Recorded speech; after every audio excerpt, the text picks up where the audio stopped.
Bonjour et merci beaucoup d'être là dans le Jardin des Tuileries. Alors mon parcours professionnel a commencé il y a environ une trentaine d'années, un peu moins d'une trentaine d'années.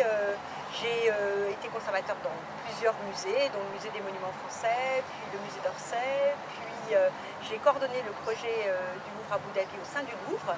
Et ensuite j'ai été directrice du musée de la Croix pendant presque 6 ans. Et je suis depuis un peu moins d'un an la directrice de la médiation et de la programmation culturelle du Louvre. Mon rapport à l'art contemporain est assez, comment dirais-je, s'est enrichi avec le temps. C'est-à-dire qu'au départ, moi je suis spécialiste de l'art du 19e siècle, donc ce qui m'intéresse c'est effectivement l'art du 19e siècle. Et c'est vrai que je n'ai pas spontanément forcément été tout de suite intéressée par l'art contemporain.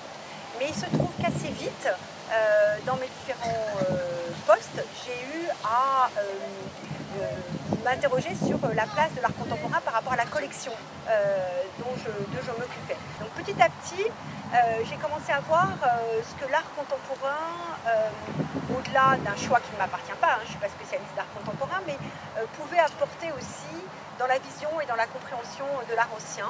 Et au-delà de la vision et de la compréhension de l'art ancien, permettait aussi alors ce qu'on peut appeler des contrepoints, ou des vis-à-vis, ou des face-à-face, ou même simplement des présentations dans une même salle peut apporter.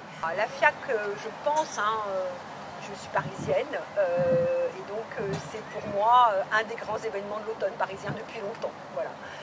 Donc d'ailleurs, je dois dire que j'allais à la FIAC même avant de m'intéresser vraiment à l'art contemporain, mais parce que j'aimais bien cet enjeu de foire et cet enjeu de présentation. Donc c'est maintenant que c'est devenu pleinement mon métier, pour moi c'est un enjeu de rencontre, c'est aussi un enjeu de découverte.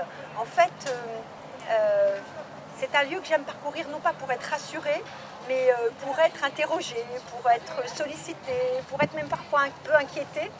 Je dirais pour moi une FIAC réussie, c'est pas une FIAC qui me montre des valeurs sûres que je connais déjà, c'est plutôt une FIAC qui me montre autre chose.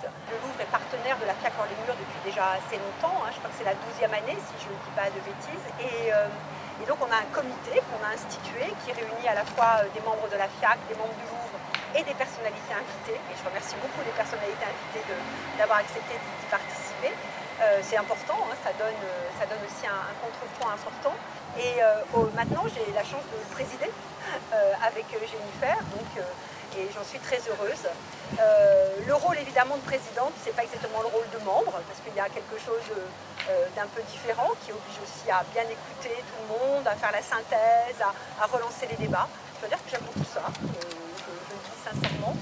Et pour les projets de cette année, ce que je m'attends à trouver, c'est à la fois des œuvres qui s'incarnent, qui puissent bien vivre dans les Tuileries, mais aussi des œuvres qui puissent surprendre de la même façon les promeneurs dans les Tuileries, et puis des œuvres qui reflètent la diversité de l'art contemporain d'aujourd'hui, qui est à la fois liée à l'art ancien, et les Tuileries, vous le savez, c'est un magnifique conservatoire de l'art ancien avec la sculpture, mais aussi qui puisse aussi ajouter quelque chose dans le rapport aux lieux, à la végétation, aux arbres, à la déambulation. Donc c'est un peu comme ça qu'on réfléchit. J'ai aussi envie qu'on y trouve des pièces qui sont des pièces qui séduisent et d'autres qui peuvent soit bouleverser, soit peut-être faire éruption aussi dans cette promenade. Donc c'est un peu ce dont nous avons envie. Et puis cette année, et j'en suis très contente, nous reprenons les performances au Louvre, à l'auditorium du Louvre et dans les salles. Et ça, je m'en réjouis beaucoup. Donc c'est ce sur quoi nous travaillons aussi.